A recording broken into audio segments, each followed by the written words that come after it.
Hello, Charlie, Joby. how you doing? Joby Joberson. I'm good. How are you doing today, buddy?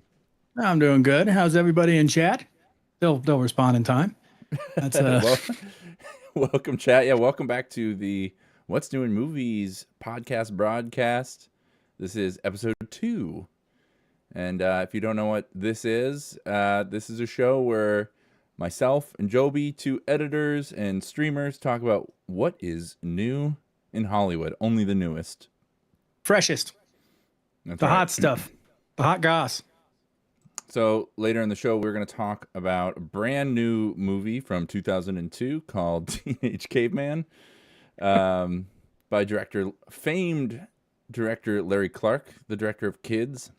Infamed, one might Yeah, say. yeah, true. I saw on like the DVD, or it must have been VHS release of this. There was in video stores. It said like from the controversial director of Kids on the cover. That was on the cover of the movie. So. Kids was a gnarly deal. Well, we can get in that later, but Kids was like Yeah, a gnarly thing when it first came out. People were not happy about it. See, I didn't realize Kids was a Larry Clark movie for a long time because I was just associated with Harmony Korine because I love Harmony Korine. I Same. think he write it? I think I don't know. He's He involved wrote with it. Kids, right? Yeah, okay. He wrote it, and he was a consultant, I guess, because like although they were basically they just found a bunch of his friends like Rosario Dawson or whatever. I think she was an actress, but whatever. Well, maybe we'll do Kids on a future episode because I don't want to be kids. I do love the I do love the movie. It's fucked up, but I like it. It's a great movie. I grew up on Kids. It made me feel like a nerd.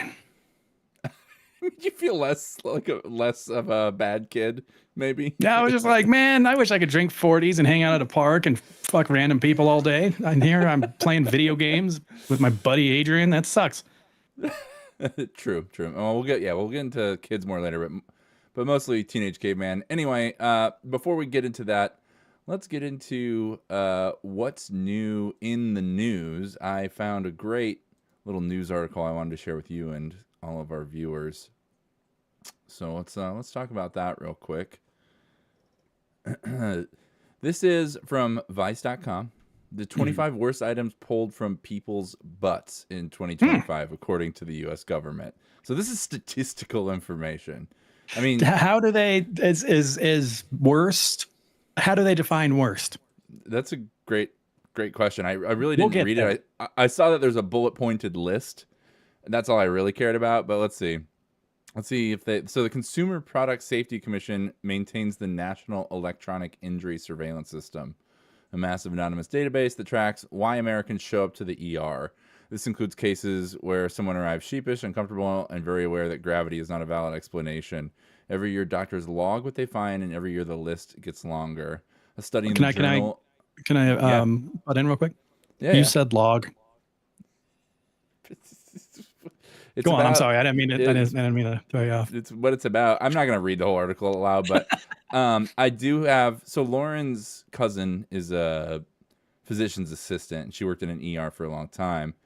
And my old bassist in my band, Colin, his mom is a physician's assistant in an ER.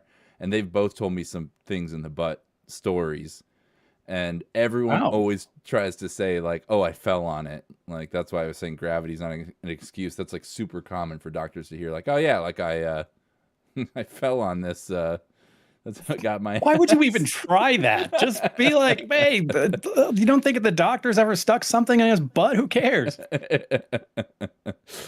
Anyway, well, let's go through the list. But before we go into the list, actually, do you have any good guesses to what the worst things pulled out of butts were? I've seen an X-ray online. I don't think it was from 2025, but I did see an X-ray of a Buzz Lightyear doll in someone's ass one time. I don't know if it was real. Going to places no man has gone before, or many men have came before. Yeah. Chat, do you let's put see your guesses in chat as well before we scroll down. I will say I also have not read the list. I glanced at it. I saw one item on there and I thought it was really funny. I was like, all right, we're doing this on the podcast. Nice. But I'm curious if chat has any guesses. Or chat, why don't you tell us the most interesting thing you've inserted in your own rectum? That'd be really good. We'd love to know. I think they already did with all these emotes. Blair Bears is popcorn, A and a raccoon. goat. Oh wait, that was Yeah. you with a Mine was a raccoon. three raccoons. Three There, raccoons. someone did put a finger, so that could be it. If you're watching this recording later, email us what's new in movies at gmail.com. Don't send pictures. Snow Just globe. just tell us. Nice. Jesus Christ. Someone's full of whimsy. Pack of lifesavers. It's no fun. All right, let's do the list. Let's see what we got here. All right. A full bottle of shampoo listed twice, once blamed on boredom. I mean, who hasn't done that? I mean, it's right there. You're already in the shower. What's the worst that's going to happen? Besides making a list. A baseball documented with the explanation to see what it felt like. I mean, I've seen that on the internet. That doesn't surprise me. that's pretty big. A corn cob holder. Now that's fucking crazy. Like a corn cob holder to me is like the thing with the little spikes on it, right? Yeah, it's got the forks on it. It looks like a little corn. I don't care. Why not just do the corn cob at that point? It's way safer. That is actually some serial killer shit. You know, like Albert Fish, the serial killer, used to stick like pins and needles in his dick and his asshole like all the time. Yeah. Have you seen that X-ray of him? Yes. They X-rayed him at one point, and there's like over 100 needles just in his like balls and his like urethra and all sorts of just gnarly. Ugh. Let's see if we can find it, dude. It's fucked. Can't believe you're looking this up. Oh, there you go. Oh, there it is. It's on. Thank you, Wikipedia Commons, for that. Let's see. Can I? Oh, it's giving you the business. Oh, there you go. Look at that shit. That's all like nails and needles. He loved it. Yeah. It made him horny. Yeah. Sort of like killing kids and molesting kids, but like needles. Ugh. Barf. I roasted a chicken the other night, and I just happened to have like carrots and onions in the fridge, so I was just gonna throw them in there. I told Lauren, I'm like, I'm doing the Albert Fish butt recipe, and she's like, do not fucking say that before you serve me food. Just eating all mad after that. Chewing all hard. All right, we got a turkey baster. I mean, that seems really common. How did that get stuck? Honestly. Well, that's what I was wondering. Yeah, how else are you supposed to boof without, you know what I mean, a turkey baster? Yeah. I mean, man, I don't know. I don't know how you get it stuck in there. You must have like a fucking bear trap for an ass, I guess. He's trying to boof it deep, dude, really deep. Want it in the guts. A wine stopper, which I kind of like because I feel like someone lost their butt plug but really wanted one in that day, so they took the rubber wine stoppers you put in. Real MacGyver. But they just had rancid diarrhea, and they're just like, "Well, I got to go to the party." Take care of this right now. Yeah, it was good for the goose. Let's see, a plastic cleanser bottle filled with liquid. I mean, okay. Shampoo. You're just putting shampoo on there a third time. Come on. Same thing. Eyeglasses, which is interesting. I would imagine some guy was really getting in there and was just like, wait a second. I can't see now. I lost my watch. A rock, which I think goes along really well with Teenage Caveman, like sticking a rock up your butt. Man, a rock. That's proof. I mean, I don't want to, no pun intended, but that's rock bottom. A vape pen, which I fucking love, dude, because it makes me think someone was trying to smoke vapes with their butt, and then it just like sucked in all the way. So it wasn't even sexual. They just wanted to get that nicotine. It was like a party trick. Somehow more instant nicotine buzz. Yeah, I don't know. Like in skate videos when I was younger, I think it was Bucky Lasik always used to smoke cigarettes with his asshole. Oh, really? On camera, yeah. He had insane asshole control. I think he sits in a dog bowl at Tony Hawk's house and sucks all the water out of the bowl. And why is he wasting time skateboarding? I don't know. He's a talented man, multi-talented. Yes. Let's see. A flashlight and a battery-powered light, like that makes perfect sense to me. Like that's you lost your glasses. I was just thinking it's a good dildo replacement. Never mind. The mag light. A film canister. A regular travel toothbrush. Again, like I think those are probably just dildo replacements. Who's getting a film canister nowadays? That's true. That was that's a hipster accident. Yeah, that was a hipster kid. A dog chew toy, which I like as a dildo replacement because it's like studded. You know what I mean? Well, every time I go to Petco or whatever the hell it's called, like I'm just like, these are just fucking ass toys. I don't know who they're kidding. Like you just go down the aisle. A And lot of I dog don't toys know. are they're suspiciously butt toy shaped for sure. Um, No, this might be the craziest one, I think. Uncooked pasta. I get that. That's an experiment. Will your ass cook the pasta? Cook a spaghetti. Why you go to an emergency room for that? I Even if it mean, goes up too far, it's going to be digested, right? no, I That's don't not how think. Well, that's it'll not be how it pooped works. out. It'll be pooped out though, for sure, right? Like it'll Yeah, just break up. Like that's the thing with uncooked pasta. You know, it's gonna if it's spaghetti, it's definitely gonna yeah. break when it's in your That's a butt. worry wart. That is a worry wart. You're wasting everybody's time, and that's why we don't have universal health care in this country. That's yeah, because you put spaghetti up your asshole. Exactly. And same thing with an egg, dude. Like maybe if it was a hard boiled egg, but don't you think an egg would just like collapse and then you just shit the egg out and it'd be fine? Yeah, I don't know why you just want to have someone kick you in the stomach real hard. I could be said for most of these, actually. And also same thing. Like I do wonder if it was like, will this get cooked? Like if if I put it up there, that's how it happened. 100%.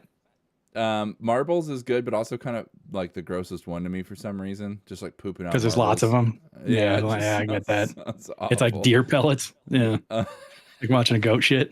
yeah, yeah. A sandal is super fucked up. Yeah, I don't know how you get that up there.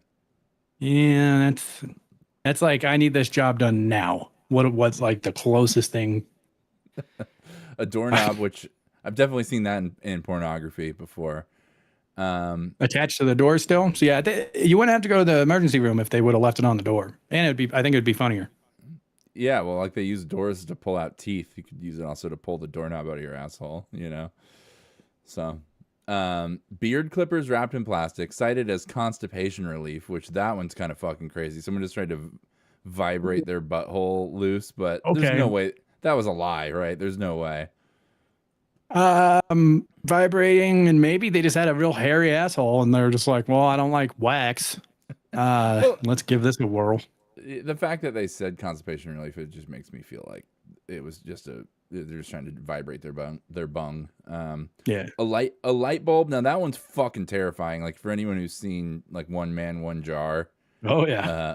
that's awful. Because the One Man One Jar dude, he died, dude. That fucking killed him, or what? That's what I Really? heard. That's the word on the Oof. street. I'm not gonna Google that because I'm never gonna type One Man One Jar into Google. I mean, honestly, I think I'd rather die. So I'm on your side and his side. If Than to you're deal with watching whatever the this, hell that was. if you're watching this recording, please don't Google One Man One Jar. No, Just do trust it. me. Do it right now. There's also a bunch of like fake sites like blink182.net. I remember that link to that. It did. That's how I know it. I remember a lot of sites going to meatspin.com would like Yeah, link that was back to funny too. meatspin.com. A plastic coat hanger altered so the person could drive to the ER. I think that means they clipped it off at the hole with like clippers of some sort so they could sit down. So That's were they so they could drive to the ER, but like I wonder maybe they were hanging. Maybe they stuck the hefty end and then they had to go to the fucking ER. Like hurry, literally cut it. hanging themselves upside down. This is my favorite one. This is the one I read before. A corncob style pipe. I mean, for some reason, it just makes sense to me that you would do that. I don't know why. Something about corn cobs just feel like they belong up there, and also pipes. I don't know. And then a thermos discovered during a police body scan, which the thermos had to be full of drugs, right? Yeah, totally. And they're just not talking. If they're talking about a police body scan, either they came from delivering the drugs, which why would you take the thermos? Why would you put the thermos back in Leave your it ass out. if there's no drugs in it? If you've already delivered it, leave it out, dude. I don't know. Maybe I don't know how they work. Yeah, I mean, I definitely get the logic of like buy the skinniest thermos you can, stuff it full of cocaine, and like drive over the Canadian border. Like drive to me. Everything about the thermos seems legit because it is kind of dick shaped, except for the part that latches. That's gonna. You better spin that coming out of there. Otherwise, you're gonna be, world hurt. Okay, so that was the 25 worst items pulled from people's butts. Thanks for. I'm sorry if that was too gross for some of you, but welcome to the podcast. There's gonna be a lot more where that came from. Can't wait till we get to the movie. Yeah. All right, let's move on. We have what's new on the internet. I'm actually gonna let you go first here. You Sure. put something in the document called Mr. Poop Dad. Do you want to set this up before I show it? Sure. So this is Mr. Poop Dad. So he hasn't. I hope he didn't die, and you'll see why here in a second. Because he hasn't posted anything for like 2 years. But yeah, Mr. Poop Dad. He has about 9 videos on Instagram, and we're gonna go through 4 of them. Okay. Here's the first video. Let me open this up. Oh, it's what? Come on, Instagram. You really doing it to me like this? Hold on. Maybe it's because I zoomed way in earlier. Yeah, that's why. Okay. Here we go. Let me try and. There we go. There we go.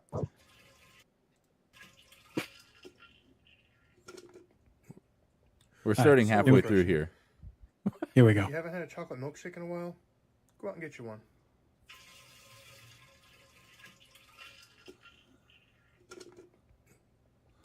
So refreshing. What? If you haven't had a chocolate, That was the first one. He's giving a review of his local chocolate milkshake place. This comment that says you need to go to the doctor.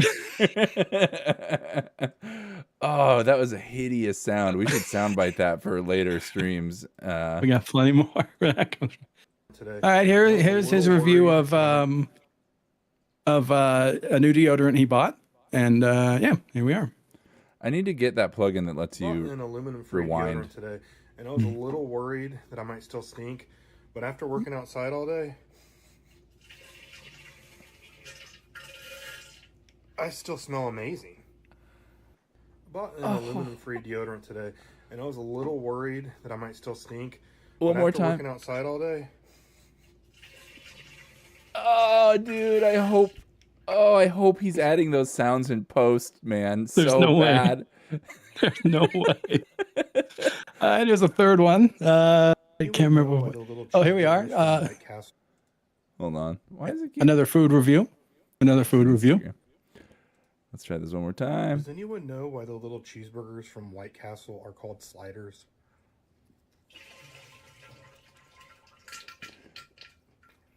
I'm not really sure, but they are delicious. Oh, Does dude. anyone know why the little cheeseburger? Why is it so liquidy every time? He hasn't posted in a while, so I'm guessing there's a reason. Now I see why you said he might be dead. Dude, holy fuck. This guy, there is something wrong with him. That's so fucked up.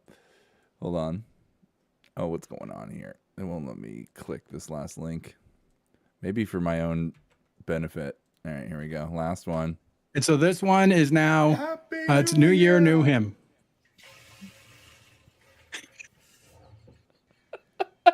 Happy New Year! That one's clever, dude. That one's very clever. So just in case we ever release this as an audio podcast, he has a New Year thing going on, and he's blowing into one of those little things, and instead of Yeah, the a little sound coming party out, blower. yeah, the liquid diarrhea is coming out of his butt. Yeah, and also So that's if Mr. Poop Dad. if you're listening to it, I'm gonna describe the whole thing. It's like a chubby looking dude with a big ass mustache and a Batman mask in every video, right? He has the Batman mask, yeah. And you can see like a toilet cabinet behind him with candles and like seashells and air fresheners. But it's just his face. It's just like chest up. And that's what we're seeing, and then you hear this. Happy New Year!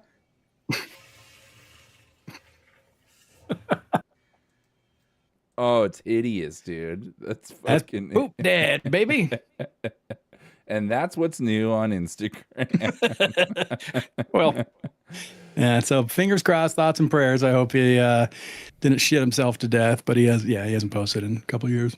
we'll check up on him in like a couple episodes and make sure he's still doing all right for sure. All right. Well, I have an update on Ginger James, who we talked about last episode.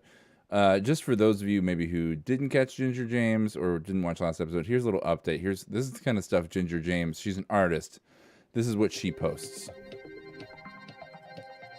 We shall teach the beings from 3-Eye Atlas how to dance.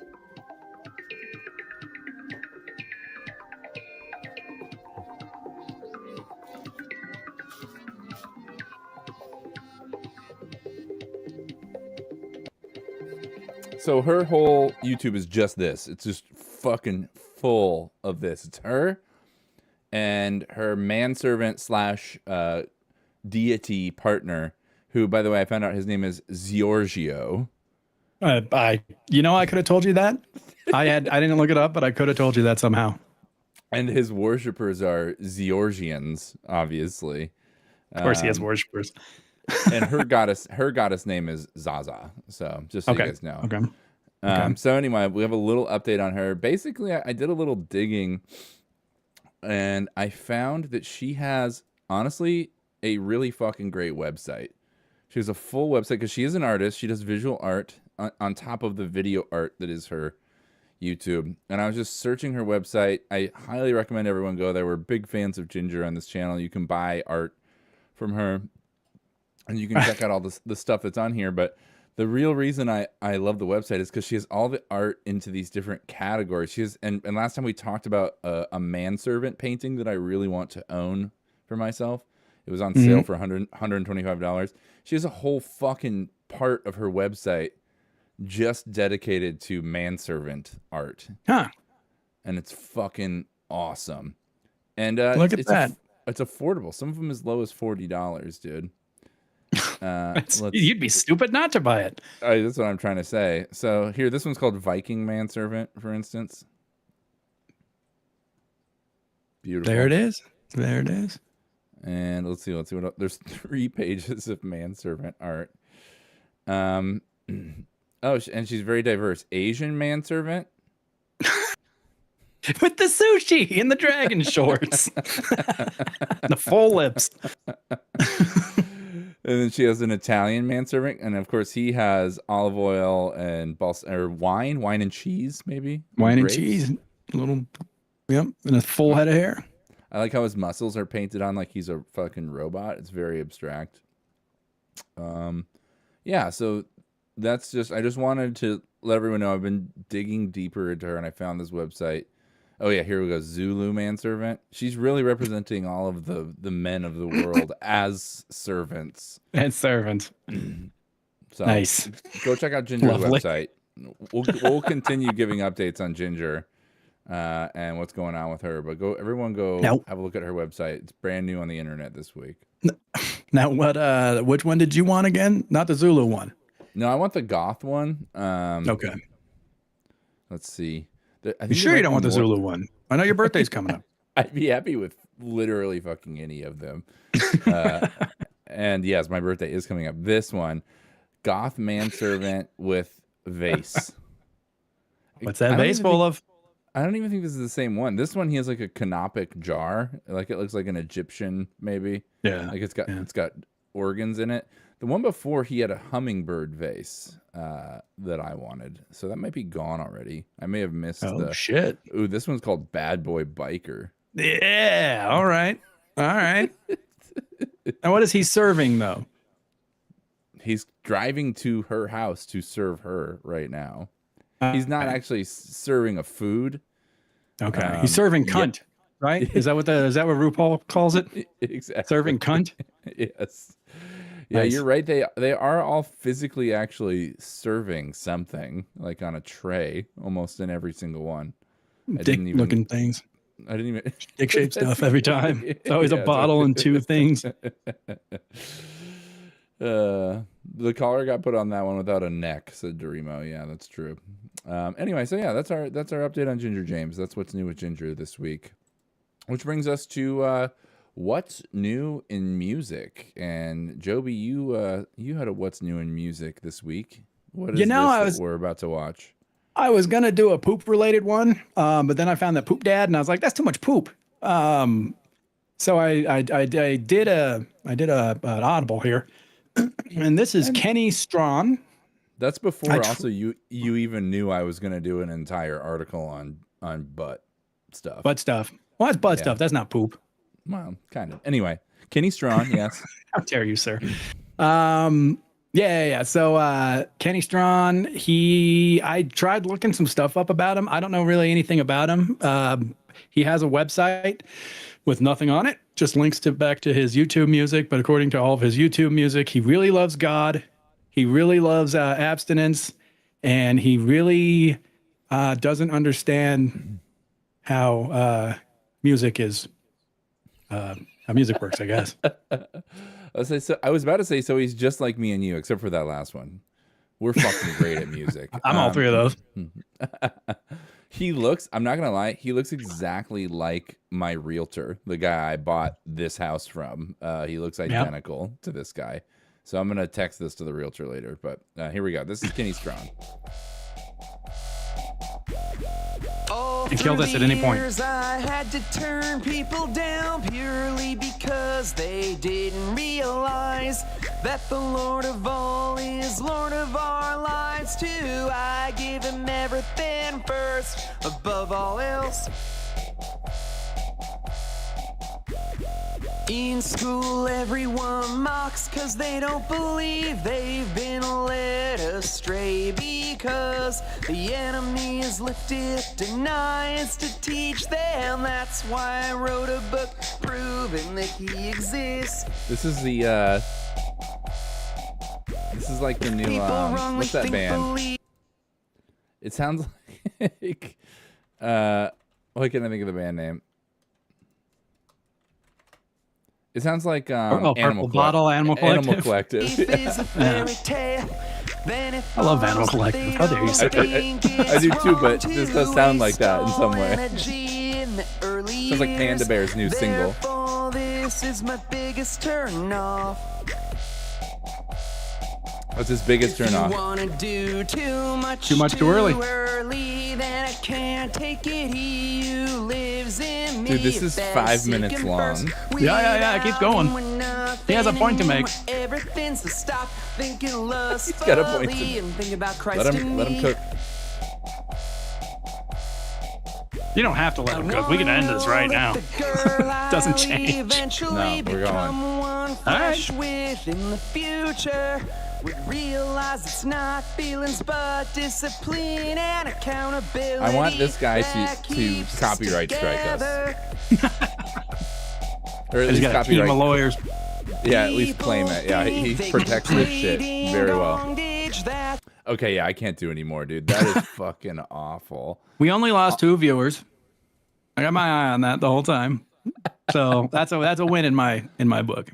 Here's another thing I like, and we might get a copyright strike because of it. This was provided to YouTube by CD Baby. Oh boy. Which is like a digital distribution platform from like 20 years ago. I was about to say, I didn't think they were still around. No, my very first album ever, like literally 19 years ago, I put out through CD Baby. So yeah, that just shows you how old it is. It does say 2020 though, so it's fairly recent. Yeah. And I just noticed the top comment is in all caps, turn this shit off. Fire, fire, fire, 100, 100. Happy New Year. This shit still sucks, Kenny. That was 11 months ago. That's just rude. That's not constructive at all. Possibly the worst thing I've ever heard. And then 4 people said nice video. They're certainly not bots. Yeah. And that's what's new in music. That's what's new in music, everyone. All right. That's Kenny Strawn. Which brings us to the main event. Should we talk about what's new in movies? Let's talk about Teenage Caveman, shall we? I think we should. So this week, Joby and I watched Teenage Caveman, as we talked about before, by Larry Clark. If you don't know Larry Clark, he made a really famous movie called Kids. Have you seen any other Larry Clark movies? Did he do Elephant? No, that is a That's Lars von Trier or whatever. no. It's Somebody else completely, huh? why can't I think of his name? Lauren and I were just talking. I love the movie Elephant, and it's That's the one Lauren, where they made him gay, right? They made him gay the school together. shooters. Yeah. Lauren will Yeah. chime in just a minute and tell us who it is because I cannot think of who directed it. Gus Van Sant. That's it. Yeah. That's Van Sant. Yeah. But it is a bit of a So yeah, similar I guess not. vibe. Similar vibe. Yeah. Bully. That's the other Larry Clark movie. I've never seen that. All right. But Kids is very famous. Teenage Caveman, however, this was a straight to video release for Cinemax, if you didn't know that, which makes sense because it's bordering on being softcore porn. Yep. So I think 2001 on Halloween, Cinemax basically paid four lesser known directors and Larry Clark to make 5 monster movies on a low budget. They called them creature features, and they are all remakes of like 1950s and 60s. Oh, that's way movies. cool. I didn't know So that. I think we should watch the other ones. Like Dan Aykroyd is in one, and fucking what's his name? Cousin Eddie is in one of them. The Star Quaid. Fucker, Star Randy Killer, Quaid. whatever that. Yeah, Randy Quaid. He's in one of them. And some of them are direct remakes of the movies they're named after. Some of them just share the title. Like this movie is really not a direct remake of Roger Corman's Teenage Caveman. It has a few things in common, but 99% of this has nothing to do with Roger Corman, other than I was about to say, lots of titties. yeah. I Roger stepped Corman- on your joke. No, God that's damn right. it. He liked like racy, stuff. I don't know if Roger Corman actually showed titties, but he liked showing young hot chicks in his movies for sure. I don't think not in the 50s. And I think I saw this on Mystery Science Theater 3000. That's the only way I've seen it, and so I wouldn't know if there were titties in it, but I doubted it. It was in the 50s, right? No, Lauren and I kind of watched it like on mute, like last night or 2 nights ago. I didn't see any, and it also doesn't seem to have much like futuristic stuff in it, like this one does. Well, it's funny because this has nothing futuristic in it. It has like early 2000s stuff, and they all think it's futuristic, which is a little bit genius. But let's see a couple other notes about just the production. It stars Andrew Keegan, who is like the bully guy from 10 Things I Hate About You, like the dickhead model. That's the only thing I know him from. But that's the only I recognize him immediately, and that's just what I thought of him as the whole time. Yeah, never ever seen him in anything else. He's okay in it. The guy who plays like the main villain is maybe a somewhat known actor from something else too. He was in I'm not gonna remember. He was thing that was pretty big, but like it was a pretty minuscule role in it. But I don't think I've seen him in anything else. Let's look it up. Let's give him an actual name. Richard Hillman. He plays Neil, the villain. Oh, Bring It On. That's right. That's his big role. Is Bring It On, and also he has like a minor role apparently in Detroit Rock City. But seemingly has never been in anything else that big. Maybe some TV shows and stuff. So yeah, that's the one other note. The score. I actually really like the fucking music. It's like noise rock, grunge. There's a Misfit song in one part. Yep. But the whole score is Basil Palladoros's daughter, which is really cool. If you don't know Basil Palladorus, like he did Conan the Barbarian. Oh yeah. And tons of other like amazing like full orchestral like scores in the 80s and 90s. He did tons of movies, and his daughter Zoe Palladorus is like a noise and punk musician. She had like a little cameo role in Starship Troopers. She did all the music for this movie, and it's fucking awesome, dude. It's super good. Huh.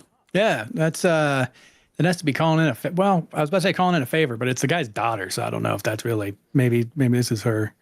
I do wonder if Larry Clark knew her though. Like, and I will say, out of the other 4 like Cinemax creature features, this one has the biggest cast, seemingly the biggest budget, the only director I've ever heard of out of any of them.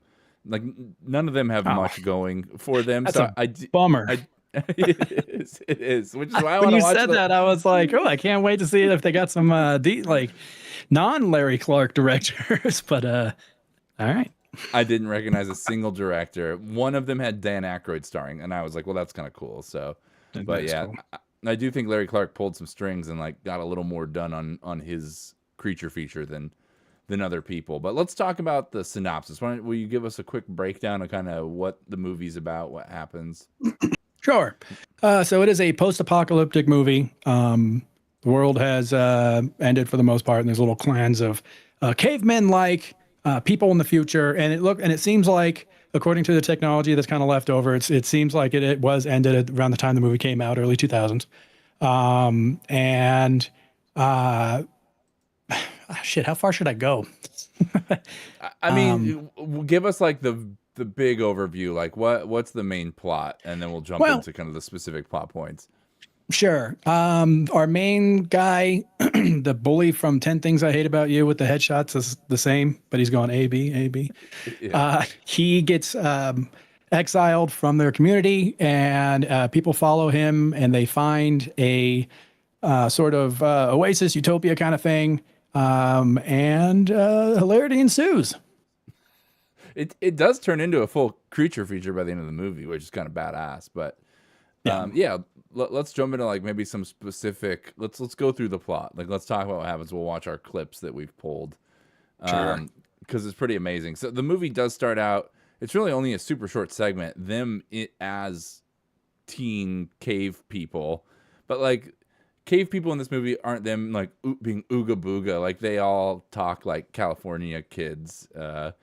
It's a post-apocalyptic thing. So like they go like, oh, you pissed off God or whatever, but at the same time they're like, hey, fuck you, that kind of stuff. She calls him a motherfucker like early on. My favorite is one of the kids is like, they're all kind of California-y, but one of them is like a redneck asshole kid. This kid. Yes. He's such a good character, and the actor is such a little shit. Yeah. This is the most Larry Clark character in the movie to me, or I don't know, kids like character in the movie to me, just because like, that skinny sort of like, I don't know, like white trash kind of, I guess is the only phrase I can come up with, but that's sort of that's a very Larry Clark character. I fully agree. White trash. He loves talking shit. He talks about sex. The dialogue's very like dumb kid with a loud mouth. And there's some pretty Larry Clark ass scenes happening, but it does start off with this kid kills like this adult who they're out hunting with, and he's like, oh, it's just an accident. The movie starts off, honestly, I love the way the movie starts off. It starts off with a bang. Like, right away they're just doing cannibalism. Like, the first 3 minutes of the movie, they kill this guy, they eat him, and they lie to everyone else in their tribe about what's happening. Didn't get the fact that they ate him. I guess I just missed that part. But yeah, the guy's like telling him how to hunt, and the guy's like reprimands him for something. He's like, fuck you, and just shoots him with a fucking bow and arrow. Or no, he hits him. He smacks him real hard with like this like something. Machete thing, or I don't, like a piece of metal. I don't know. So in their village, they have like this cult. They're kind of a cult, which is fun as well. Yeah, but it's like they have a main like what do you call him? Like, not a witch doctor, because it's like, I think it's still like a Christian kind of thing, but he's kind of a priest, I guess. He has a cross, right? He has like a little crucifix. But it's funny. I like that he's a cult leader who's like kind of laissez-faire. Like, he doesn't really believe in his own bullshit, and it's super obvious from the beginning. That he doesn't. And he's the dad of Andrew Keegan of the 10 Things I Hate About You kid. We learn. Yes. He's also a fucking pedophile. Like, yes, he collects all the newly mature women of the group for his harem. Do you have a clip before the son? Shit, I should have labeled these better. Before the son throws porn at him. We have one. It's the vibrating dildo. So one of the things, like, we were talking about the post-apocalypse, like, being in the year 2000, and instead of them being caveman, they're like 2000s kids, but they live in a cave in post-apocalyptia. I love this. Like, they're learning to read. The dad, the cult leader, forbids them from reading, but Andrew Keegan is teaching his friends to read using penthouses, which is awesome. His dad's smut. He steals his dad's smut out and then goes in caves and teaches them how to read. Yes. So, which leads to this right here. We'll show a clip for this one. We need books that will teach us to survive. Useful books. Huh? Like these? Hey. God selected her the same way that he selected Sarah. God must be another name for your dick. Hey. But the if you go to the vibrating dildo, that's the cave part. Yes. So we find out that he's a pedophile. He's like stealing Andrew Keegan's girlfriend to be his next wife. That's the worst part. Yeah. And then he calls him out for having a bunch of porn and for, him saying, "Oh, you can't read, like you're not allowed to read." And then we cut to Andrew Keegan secretly teaching his friends to read from the pornos. Dear Penthouse Forum, I never believed those articles you printed were true until my Oops. Sorry, let's try that again. Dear Penthouse Forum, I never believed those articles you printed were true until my conservative wife asked me to ream her bunghole with a vibrating dildo. Vibrating dildo. How many times have we been over the eyes? And I never even heard these words. I don't even know what a bunghole is. But I bet your father does. He said God wanted it inside me. But I didn't want it inside me. I know what we can do. We can give him a vibrating dildo and shove it up his bunghole.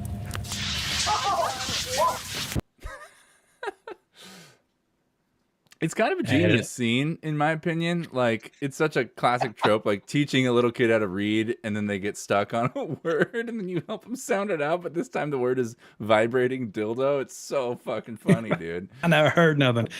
That scene, going back and clipping this after I watched it, they really make the kids seem very young in the first part. Like, those look like early high school kids to me.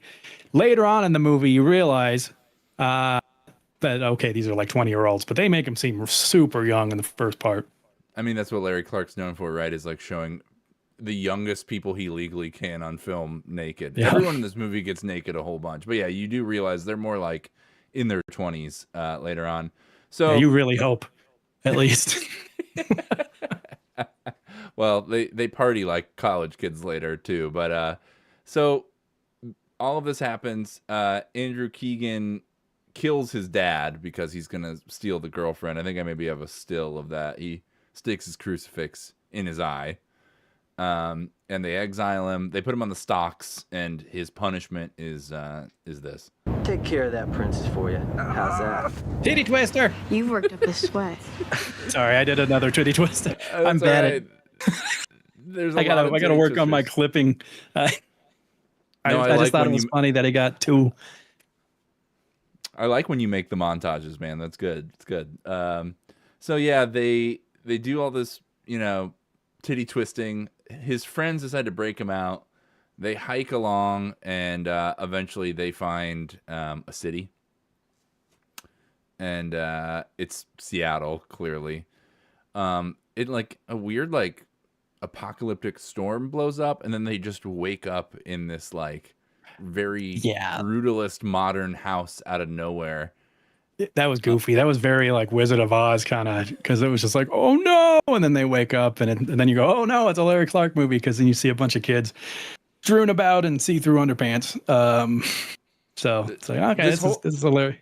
This whole first part of the movie was kind of like that, where like it seemed like they didn't get enough footage or something. Like the way it's a bunch of dialogue where they're like, you don't actually see them talking. It's like them doing voiceover dialogue and just shots of them walking through the desert. I don't know. It's very choppily edited in the whole beginning part until they kind of get to the compound. But yeah, they wake up in this compound and they meet Neil and his girlfriend. Did you catch the girlfriend's name ever at any point? I don't even remember her name. I don't think I wrote it down. Yeah, I just called her the Asian chick. I don't know. I'm a jerk. But Neil is like this crazy guy from seemingly the past, but the past is, the future in this movie. And he comes in singing a Misfit song, which I really liked. A good one, too. Yeah. And it's Where Eagles Dare, right? Is that what it is? I ain't no goddamn son of a bitch. Yeah. And like he shows around his compound. They're all mesmerized by this basketball he has. A Mark McGuire home run baseball figures very prominently into it, which is a very early 2000s thing. And this video of Bill Clinton, this part fucking cracked me up, dude. That they were all amazed by Bill Clinton on the TV. There's people in the box. But the first thing that Neil does is he makes him take a bath, which leads to this lovely scene that Joby clipped for us. It's like in the magazines. Like in Penthouse. Yeah, Oh, yeah. it's called shaving. It's called shaving. They're all blown away that she doesn't have any hair, which is hilarious. She is the girlfriend, hands down, one of the shittiest actresses. Like, I watch a lot of bad movies, but she is something else. Dude, she is fucking awful. Actually, we have a great clip to exemplify this. And it's funny you said that because I literally wrote down, I didn't write down any notes except for the girlfriend is a terrible actor. Let's see, where was it? Let me find it real fast. Here we go. You clipped this for us, which I think this really shows her acting skills. For the past 20 years, touching you has turned my stomach. Oh, yeah? I thought of killing myself. Did you know that? Me too. I've tried more than once, but I thought there was no one else out there, no reason to go on. Now, part of me was thinking when I clipped that, am I just being racist again? Is that actually some sort of Asian language that I'm not picking up? But no, that was English. Kinda. She has a lot more bad scenes. Actually, let's just do the slaps as well. This part's fucking hilarious. Now I clipped this just because like it has the stock slap sound on every slap in the movie, and these were the most prominent ones, and it's hilarious. There's like 8 different times that she slaps the shit out of this guy, and it always uses those same like canned sounds. You disgust me! Oh, baby. Leave me alone! Do you understand? That last one was the worst, dude. They're bordering on like punch sounds. They're like boosh. Like, yeah, it's kind of crazy. So anyway, they get there. Like one of the very first scenes after they get to the compound is like a fucking 15-minute orgy scene, essentially, where Neil, the bad guy, gives them just like shitloads of cocaine. He does a whole rant about how he grows and distills his own coke, which is so. And did you know? I mean, I used to be a booze connoisseur. The bottles that he pulled, one of them was Everclear. The other one was something called black or Lemon Heart 151. Like they're drinking they're pure alcohol, basically, and doing shitloads of cocaine. I love it. And much like this is a very kid scene, maybe the most kid scene in the movie to me, because it feels almost completely unscripted. Like it's just these kids like improvising, acting super fucked up. It seems like they maybe are super fucked up, which to me is also very kids. Like, you know, the scene of like the 8-year-old kids like smoking a blunt and kids and like passing it back and forth and just laughing their asses off. That's what this scene, like they feel actually. I wonder if these young people were taken advantage of in making this movie and actually got fucked up for this scene. They're all butt naked. They're all like taking turns fucking each other, learning how to fuck, and doing just tons of drugs and alcohol. And it goes on for a really long time. And is very messy and sloppily put together, kind of. In a fun way, though. I still actually liked the scene. I don't know. We didn't really clip much of that. We would have been blurring shit out for, forever if we had done a clip of that scene. But so that's kind of how it goes. And then like it's like any good horror movie, kind of one by one, the kids start getting picked off and disappearing. Yeah. Well, and it made a point to show that they were taking turns on the girls or the girlfriend of the guy, and the guy, the main bad guy, was doing his fair share. And they really showed that as well. It wasn't just like an orgy. Straight up, it was like they made sure that like those two people were getting theirs. And that comes important to the plot because much like kids, this is a STD story, which is fucked up. Kids is about someone giving people AIDS. This is about giving people super caveman AIDS. Yeah. But it's the same idea, basically. Yeah. Let's see what other clips we can show to show this off. Well, so they have like a warehouse in the compound, which is weird, and they go into it and they're picking out clothes. We see Neil like cut himself and his wound heals. It's terrible CGI, like heals immediately right in front of them, like Wolverine. And he's like, turns out we're different. And you soon learn they're like hundreds of years old or 100 years old, Neil and his girlfriend, and they have brought the others here for nefarious purposes. Like one of the girls they fuck gets the caveman disease faster than the others. That's what they say. Weak immune system. Yeah, which leads to this lovely scene.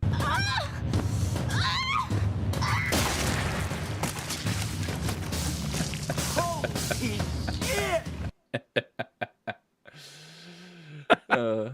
Not pictured is the girlfriend character is masturbating to her exploding on the bed. No, I tried to include that, but like the blur kept on getting fucked up. But yeah, she's masturbating, watching her explode the whole time. And so their like whole MO is infecting these kids, but also partying. You included this clip. I'm super glad you included this one. It goes on for a little long, but we got to watch the whole thing.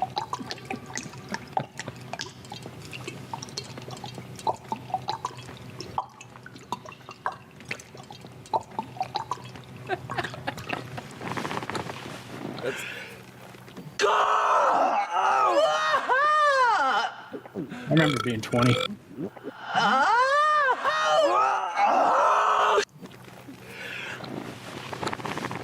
I included this just for you, Charlie. You're welcome. No, it did that. I didn't know that was gonna happen. Holy shit, dude. I was like, what's going on with the screaming? That's weird. I just thought it'd be gross. I don't know. That is fucking hilarious, man. That's so good. Well, I think we should let's take a quick break from the clips and let's talk about the reviews for this movie because I have a review that applies to that very scene. Let me see if I can find it here real quick. I clipped 3 reviews from IMDb. Here, this one, 9 out of 10. This is from Falcon XB. This review was left in August 12th, 2005. He says, awesome movie. Can't wait to get the DVD. This movie was awesome. Everything I like in one futuristic movie. I think it's the second best movie I ever saw. It's nice to see diversity, too, in the cast. There's one guy, Neil, whose hairdo really bothers me, but other than that, I don't want to ruin the movie, but it gets better and better toward the end. I cannot believe they got the actors to do this stuff. What were you going to say? He does have a Witcher haircut. He does look like a little Shih Tzu man. And it is goofy. Well, there's more about Neil here. He says, I can't believe they got the actors to do this stuff. It definitely has that B-movie feel to it, but I was entranced. I can't believe this passed the U.S. censors. There's one scene where Neil drinks a whole bottle of whiskey, and the camera doesn't even cut away. He must have really drunk it all. Rent this DVD, and because you probably won't see it on HBO's too often. HBO's? Yeah. Plural? With a Z, actually. HBO Z. Which, this was a Cinemax movie, so I don't even know what the fuck he's talking about. But. So he makes a good point. He's not wrong. I guess so. All right, I got 2 other really good ones I want to read to you real quick. This one is from J Love D. I wish, you know what, maybe I'll put this one on screen because the spelling is just so fucking terrible. It's hilarious. I love these things. Great movie. Loved every minute. Pure 110% adrenaline rush. This movie is awesome. There are so many great qualities that this movie has. It's true that this movie is of extreme adult nature, but a lot of great movies are. It has all you can ask for in a movie. Horror, science fiction, comedy, hardcore action, and for us women, a whiff of a romance scheme. If you think about it, the qualities run deeper than that one.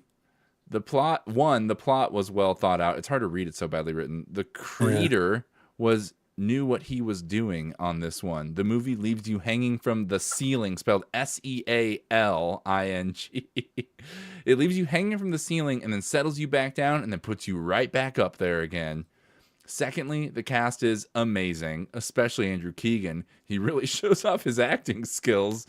And they introduced actors and actors who are definite future big screen stars that show a lot of guts for a movie that they're just starting out in. The person who chose the cast is definitely a genius. But Don't take my word for it. Be your own judge. Watch the movie. It will be on Halloween night at 10 p.m. on Cinemax inside a marathon of creature features, which has all 4 of the most awesome made-for-cable movies, which I highly recommend. I'm looking forward to your comments. J Love D, 10 out of 10 star. The woman worked on the movie. Why would she put all that extra shit in there? And she's terrible at spelling. See, normally when they're terrible at spelling, I'm like, well, they're probably like some immigrant or something, but like, or like doesn't, someone doesn't speak English very well. But no, that was somebody who worked on the movie. She has been on IMDb for 24 years and she has never left another review. So I feel like maybe she did work on the movie, dude. That kind of points to that being. That was true, Larry Clark's possibly. housekeeper. That was Larry Clark writing that absolutely shit face is what that was. All right, I got one more, and this is by far the best one. This one's so good. This is from Disco Grove. He says, this movie rocked. Where to begin? Where to begin?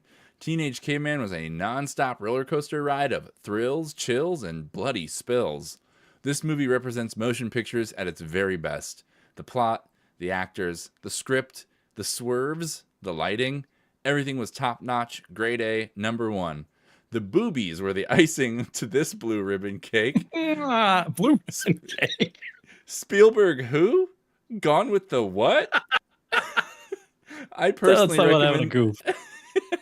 recommend this movie to all my amigos all the time. 10 out of 10 stars. That was fun. Such a good review. I wish I could write reviews that good. My Letterboxd is like much more stuffy, and I try to be like a real film critic, but I'm just gonna start doing what that guy does because that's way better. I usually just talk about the boobs. So me and this guy have a special kinship.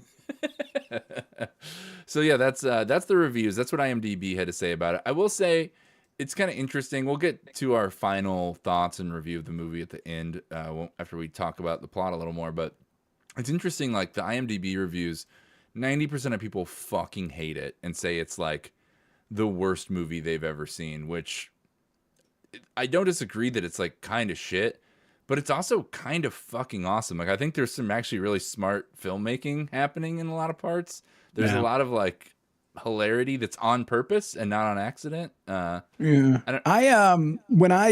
gonna go too into it because we can do that at the end, but I will tell you, the first 20 minutes, I was like, I'm shutting this shit off. Like, I mean, not really. I would have if I wasn't, doing this. But like, I might have shut it off. But it takes a while to stew. But once that stew hits, it's well, we'll find out later.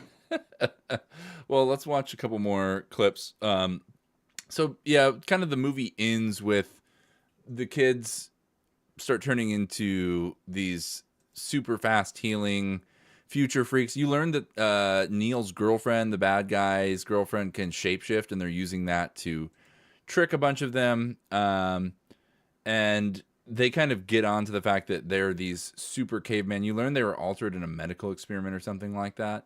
Mm-hmm. And that the kids are accepting it. They accept that they're turning to the cavemen, except for Andrew Keegan and his girlfriend, who are kind of fighting Who didn't back. get fucked during that orgy. She's the only one who was prudish enough.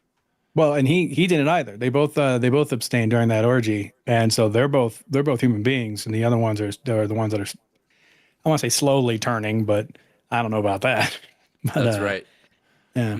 And then the shape-shifting girlfriend tricks him into fucking to get the disease with her shape-shiftingness. Can we show Making Love? Yeah. Look how fucking amped he is. I don't want to talk I love about it. Love too. Okay. There's just a mattress right there. Fuck this toilet paper holding mattress thing. Get on there. We gotta go. I don't listen. I'm a hornball, but I don't know if I have people hunting me down to try to mutate me into something. And some chicks like, I think we should fuck. Like, just chill. Can you keep it in your pants for fuck's sake? Give me a day or two. Run away from the bad guys first. That's true. This is after like they know that he's a super caveman science experiment, and they're literally running from him being hunted, and they stop to fuck. They're like in the other room. they're on their way, and they're like, okay, here, hurry. Well, so this turns out it's not this girl. It's the Asian girlfriend. She morphs into herself and reveals that she gave him the STD, and he like accepts his caveman-ness for a little while. We have a couple other clips kind of not as related to the plot, mostly just of the bad guy being fucking crazy. The actor, I think, was British maybe or Australian. I can't tell. This accent is his accent. I don't know if he's trying to do that thing, because there was that I forget what movie it is, but some guy it's a famous movie where he did an accent that he made up because he didn't want to assign an accent to the guy because he's been all over the place. I can't remember, but no, it was Highlander. Because Highlander lived for so long, he didn't want to give him a specific accent because he's been everywhere and he's lived forever, so he doesn't have a specific accent. I think that's what this dude's trying with this. I don't know if it works. It is all over the place. Sometimes he sounds British, sometimes Australian, sometimes American, but like doing a weird, I don't know, he's doing a weird voice all the time. How did the song go? Yeah. Looking forward to a little afternoon delight. I want some delight. They don't know what you're talking about, Judas. That's one good thing about the end of the world. No more easy listening. Don't know. Like 7 in there. There's a lot of just clips we have of him being chaotic like this. Told not to go off on his own. I told all of you. Why don't you listen, huh? Why don't you fucking listen? What kind of animal did that? Shut the fuck up. I told you all. Why don't you fucking listen to me, motherfuckers?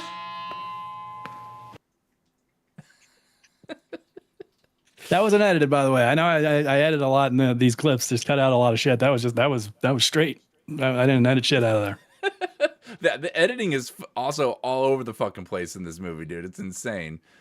We have this one. He just says this out of nowhere at one point. A Catholic priest and a rabbi are standing outside of a church, and a 12-year-old boy walks by, and the priest says, "Let's take that kid inside and fuck him." And the rabbi says, "Out of what?"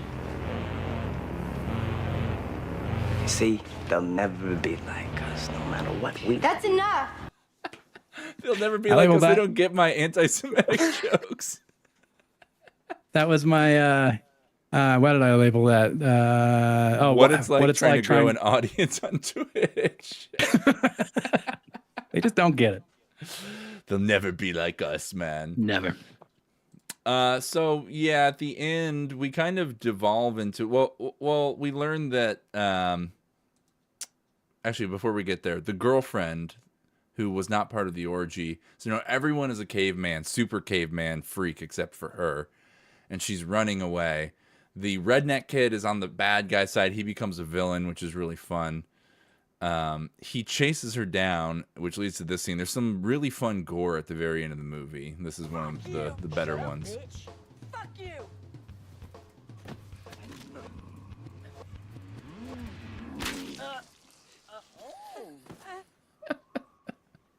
What's that?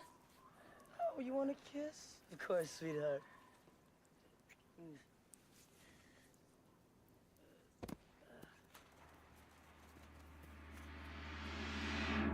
Don't tell anyone I give good head. Yeah, the eyes roll on the fucking head. If you're watching, when he first rips it off, the lips are moving too. Like I think they spent a huge portion of their budget on that mechanical severed head. Like watch when he first rips it off, the lips are moving. Oh, look at that. Yeah. What's that? Oh, you want a kiss? Like it's crazy. I can't believe they did that. They probably spent a lot of money on that, I would assume. They showed it enough to warrant that suspicion. Yeah, it kind of comes into play that whole final act of the movie. There's also this is when like the real final chase happens. This is what forces him to transform, what triggers him to transform into the teenage caveman, as like this fight with his girlfriend.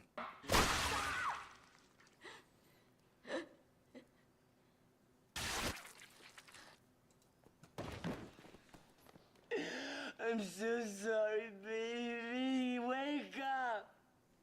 Wake up, baby, please. Come on.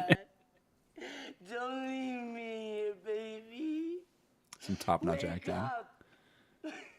I like this guy. Change. He's way overboard, but I like him. Baby. This is their fault. This is their fault.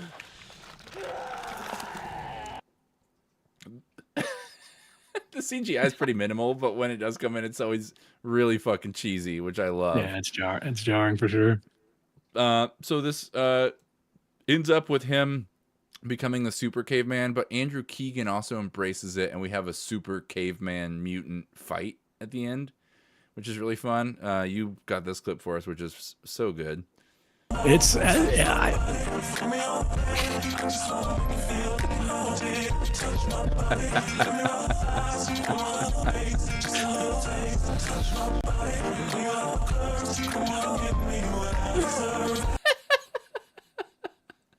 yeah, it was I don't know. I don't know why I did this shit, but this is the actual fucking clip. That song is not actually in the movie. This is what actually happens.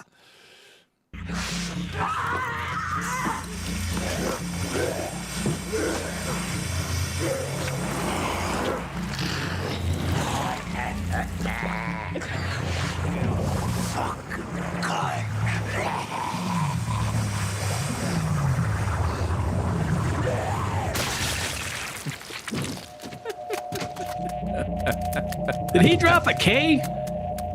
Is that what that was? I thought so, but I think he says cunt. I think he calls her a cunt. Oh, okay. But he did make that anti-Semitic joke earlier. I thought he said, yeah, the K word is. I was very confused about that. Huh. So at the end of the movie, Andrew Keegan sends the girlfriend away, and he embraces who he is. He is now the teenage caveman. And you labeled this one "What Not to Say When Dressed Like Riff Raff" at the end of Rocky Horror, which is fucking perfect. I'm taking the kids.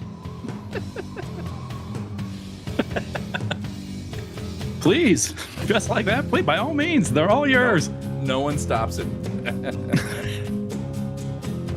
I love I let this go on for so long because look at the juxtaposition between that prominent zipper and those vinyl pants next to that kid's head.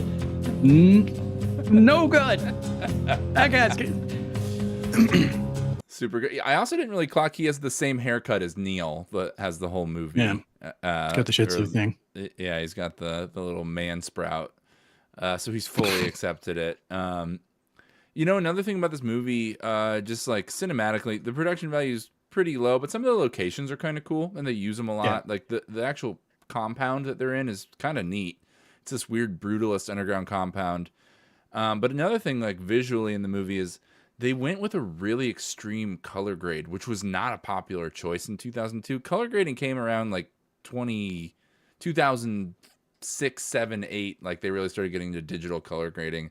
And that's really more, and that's when like that orange and teal thing happened, right?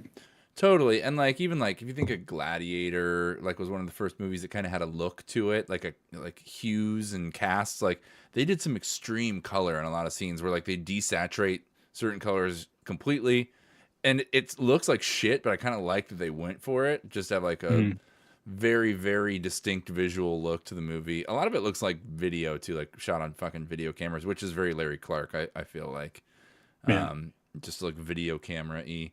One other thing we didn't talk about, we don't have a clip, but I have a still image of it. At one point in the movie, they just randomly go for a drive in a Jeep. They have like a brand new Jeep. Oh yeah. Compound. What the hell? Because that was like kind of in the beginning, like when they first got to the compound. What the hell was that? He just drives this kid out in the Jeep, kills him, and then drives home. It makes no sense. They never mention it again. Yeah. It's just something they must have had on the side of the production. It very, very weird thing. Oh, here I have a picture of. There you go. Andrew Keegan also turning into the caveman because they have a caveman fight at the end of the movie, which is kind of fun. Yeah, that is fun. Yeah, so that's Here- Teenage Caveman. Go ahead, Joe. I got a question for you. At the end there.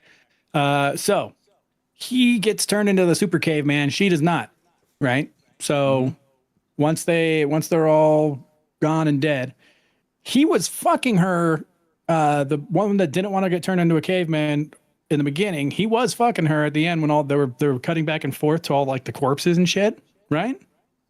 Oh yeah, maybe so. Because he tells And her she- to like leave, but she doesn't, and then he fucks her. Yeah, and so it shows him naked and doing it.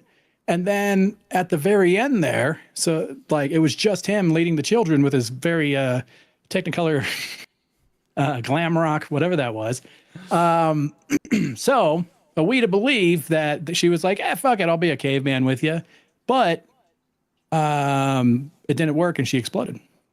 Oh, that's a good point. I didn't think about that because they do say that earlier. That's why this chick explodes. Not everyone does. Some people.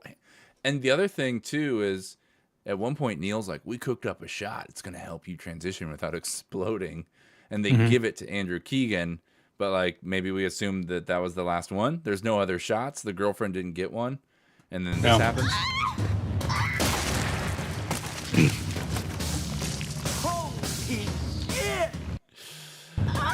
He's blown away at how organs work. Apparently, they just stacked on top of each other and they float around in blood. They're all circular. Yeah, so that's kind of the long and short of the movie. Let's talk about our final rating. If you are new to this show, we decided last episode, our first episode, that we are going to rate movies boring or not boring. Boring or not. Look at you. It's fun. I'll let you go first. Give us your final thoughts and then rate it boring or not boring, Joby. Yeah, so I saw the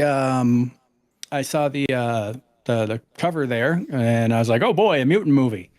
And then they showed the mutants were just those people and I was like, "God damn it." Like, this is one of those bait and switch deals. And then the whole fact that it was just kids in a caveman thing, I was like, "Oh God, I just got Larry Clark'd." However, hang in there, gang. If you watch this, hang in there because it gets way cool. I love it's cheesy and shit and like overacting's a thing and all that, but like I liked it a lot. I thought it was once it started getting going. It just takes a little bit. So definitely not boring. Just give it about 45 minutes. All right. Oh, my not boring break. Here we go. Not boring. Hey!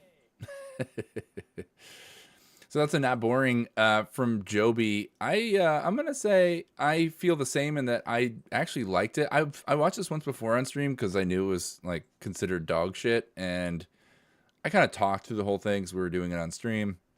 I remembered it being a lot worse. I was actually surprised with kind of how funny it was, how purposeful, like a lot of the shittiness, the overacting, the goofiness, like it was on like a lot of it was on purpose. This wasn't so bad it was funny on accident, I think. They were purposefully making it so bad it was funny, and there was some decent filmmaking and some funny writing and funny ass performances from the characters. And even the beginning part, I liked the beginning a lot more than I remembered liking it. The dad being a pedophile and an asshole cult leader who loves porn, like in the cave, was cracking me up. I mean, I knew what I was getting in for with this movie, but I will say, for a movie being labeled as creature feature, because it was part of a block of made-for-TV movies called creature features, it's really only a creature feature for like 10 minutes at the end of the movie. Yeah. There is a lot of gore and sex and killing before then, but no real, like like you said, the mutant thing is really a tiny part of the movie. But it's all super fun. It's definitely worth a watch. I'd say this is a great one to watch with friends for a laugh. Yeah. So I'm also going to give it a not boring. Not boring. That's two not borings all the way up. Yep. Not boring. Perfect score. Some of the acting though, like so the so bad it's goodness isn't really there except for the acting for me personally. And there is one clip I kind of wanted to show off with Andrew, what's his nuts, specifically called Kevin McAllister. I don't know if you have it loaded in there. Oh yeah, I do. It just made me giggle. Let's see. Yeah, there's a couple moments like this. There was also like a kids reference where he walks in and he goes, "Kids?" And that's like his only line in that scene.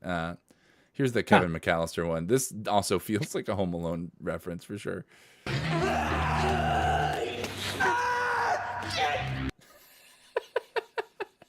What the hell was that? To me, the other so bad it's good qualities are the editing. I actually really like the way it's editing. It's really flashy and edgy and dumb in a lot of ways. And then the special effects are like cheesy but quite good, but like cheesy but quite enjoyable, I would say. The And parts they could spend time and money on, they did. yes, For sure. Yeah, and they did not pull any. It's Larry Clark, so he didn't pull any punches. It's super fucking bloody and fucked up. And fun. Probably don't watch it with your mom though. It is like the 90% of the movie is naked people and sex. So fucking that's it. Final thoughts. Two not boring. It's pretty good. So before we end the episode, let's talk about what's on next episode. I actually have no idea. I'm going into this completely blind. Yes. Let me open this up. So on my Kick stream, one of my major things is watching movies. This is one that's an old classic that you might have seen it on my stream. I'm not real sure. I've shown it twice, but I love this movie, and it seems like other people do too. It's an Italian, shitty Italian exploitation movie, but from the late, I think it's like 1989. And not a whole lot of those 1990s that it's called Plankton.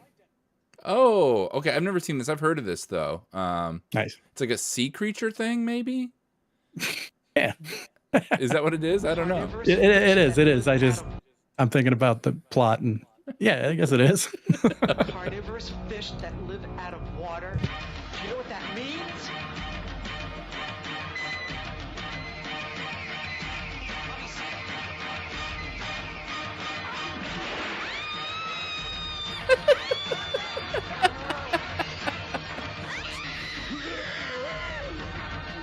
It's the best trailer I've ever seen. Keeper.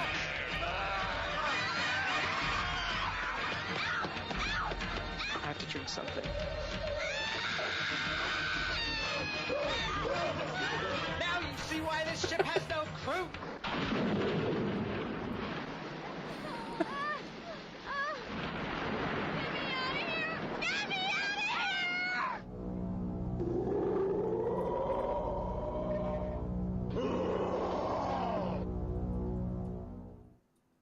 Nice.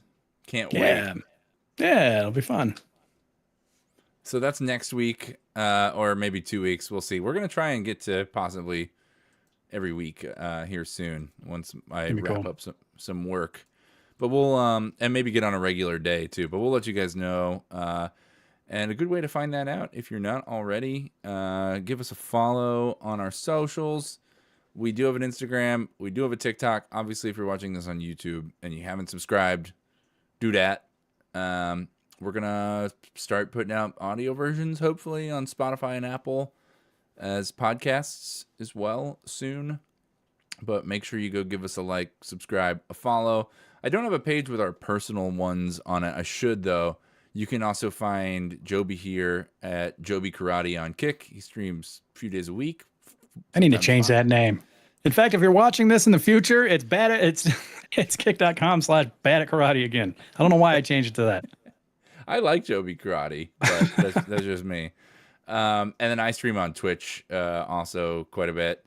Usually like Mondays, Tuesdays, but my schedule changes around a little bit. I play a lot of video games on there.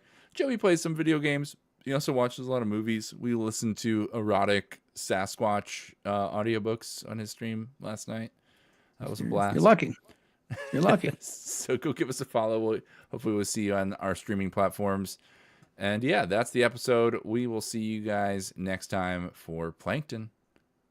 Later. Bye.